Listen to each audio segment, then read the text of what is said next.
ఎటుగాళ్ల trap అంటూ దీని మీద ఒక ఏదైతే సిబిఐ పేరుతో బీజేపీ నేతకు నరకం, వర్ధమాన్ ఎండీని ట్రాప్ చేయడానికి ఏకంగా సుప్రీంకోర్టు సెటప్ వేసిన కేటుగాళ్లు వ్యవహారం మరొక ముందే మరో వైట్ కాలర్ భారీ మోసానికి పక్కా ప్రయత్నం. అయితే ఈసారి సెటప్ ఏపీలో ఏర్పాటు చేశారు. నెల్లూరుకు చెందిన మాజీ ఎమ్మెల్యే బీజేపీ ఉపాధ్యక్షుడు వాకాటి నారాయణ రెడ్డికి ఫోన్ చేసి బెదరగొట్టడానికి ప్రయత్నించారు. థాయిలాండ్కి మీరు పంపిన పార్సిల్లో మాదక ద్రవ్యాలు, విదేశీ కరెన్సీ దొరికాయని, ఆ పార్సిల్ మీద కాబట్టి సిబిఐకి ఫిర్యాదు చేయాలంటే ఆయనపై ఒత్తిడి తెచ్చారు. ముంబై సిబిఐ అధికారులుగా తమను తాము పరిచయం చేసుకున్న ముఠ ఆయన నుంచి 15 కోట్లు గుంజేందుకు డ్రామాలాడింది. సర్వేలెన్స్ పేరుతో సుమారు 156 గంటల పాటు సీనియర్ నేతకు నరకం చూపింది. నెల్లూరు జిల్లా వేదాయపాలెం పోలీస్ స్టేషన్లో ఫిర్యాదు చేశారు. ఆయన కథనం ప్రకారం గత నెల 27వ తేదీన వాకాటి విజయవాడలో ఉండగా ఆయనకు ఫోన్ కాల్ వచ్చింది. నేను ఫెడెక్స్ పార్సిల్ కంపెనీ నుంచి మాట్లాడుతున్న, నా పేరు పాన్గల్ అగర్వాల్, మేము మీ పేరు మీద ఒక పార్సిల్ థాయిలాండ్కి పంపాం. పార్సిల్ రిసీవర్ పేరు జాంట్లిన్ అంటూ వాకాటి నారాయణ రెడ్డికి ఆ ఫోన్లోని వ్యక్తి తెలిపారు. నేను థాయిలాండ్కి పార్సిల్ పంపలేదు, ఆ జాంట్లిన్ ఎవరో నాకు తెలియదని వాకాటి సమాధానం ఇచ్చారు. అవునా, అయితే ఎవరో మీ ఆధార్ కార్డు దొంగిలించి మీ పేరు మీద పార్సిల్ పంపుంటారని అన్నాడు.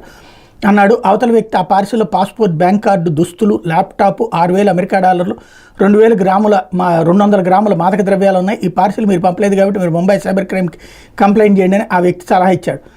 Call Mumbai central crime office పేరిట తాము సెటప్ చేసిన ఫేక్ కార్యాలను కనెక్ట్ చేశారు. ఇదంతా నిజమని, తాను నిజంగానే ముంబై సెంట్రల్ క్రైమ్ అధికారులతో మాట్లాడుతున్నానని భావించి విషయం అంతా వాకాటి తిరిగి వివరించారు. రవీంద్రగా తన పరిచయం చేసుకున్న వ్యక్తి కంప్లైంట్ తీసుకున్నట్టు నటించాడు. మీరు వాట్సాప్ కాల్లో కంప్లైంట్ చేయండి అని అతను సూచించాడు. తన మేలు కోసమే చెప్తున్న ఉద్దేశంతో వాకాటి వాట్సాప్ కాల్ చేశారు. సరిగ్గా అప్పటి నుంచి అంటే 27వ తేదీ ఉదయం 9 గంటల నుంచి ఆయనకు నరకం మొదలైంది. వీడియో కాల్లో మీ ఆధార్ కార్డు చూపించండి అన్నారు.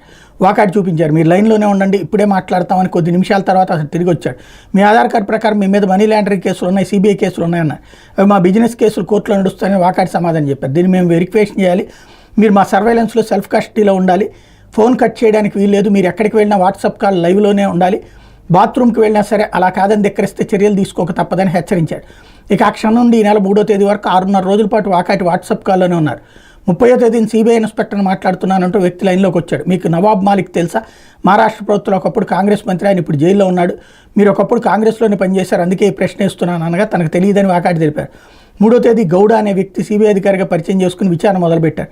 ఫ్రీజ్ అయిన బ్యాంక్ అకౌంట్లో చూపించారు. ఆ తర్వాత కొద్ది నిమిషాలకి డీఎస్పీగా చెప్పుకున్న ఓంకార్ అనే వ్యక్తి రంగప్రవేశం చేశాడు. మిమ్మల్ని పంపించడానికి అన్ని ఏర్పాట్లు చేస్తున్నాం, 15 కోట్లు ఇచ్చి సెటిల్మెంట్ చేసుకోండి అన్నారు. ఆ మాటతో వాకాటికి ఏదో మోసం జరిగిపోతుందని తెలిసిపోయింది. నా దగ్గర డబ్బులు లేవు, ఇవ్వలేనని వాకాటి అంటే నకిలీ సిబిఐ అధికారులు తమ ముసుగు తొలగించారే, నేను బొక్కలో వేస్తా, రాజకీయ పార్టీలు నేను వెలివేసేలా చేస్తా అంటూ మొరట భాషలో బెదిరించాడు. అప్పటి నుండి తీవ్ర షాక్లో ఉన్న ఆయన 7వ తేదీ సాయంత్రం పోలీస్ స్టేషన్లో ఫిర్యాదు చేశారన్నటువంటి వార్తని హైలైట్ చేశారు. రేపు పౌర సరఫరాల సంస్థ చైర్మన్గా తోట సుధీర్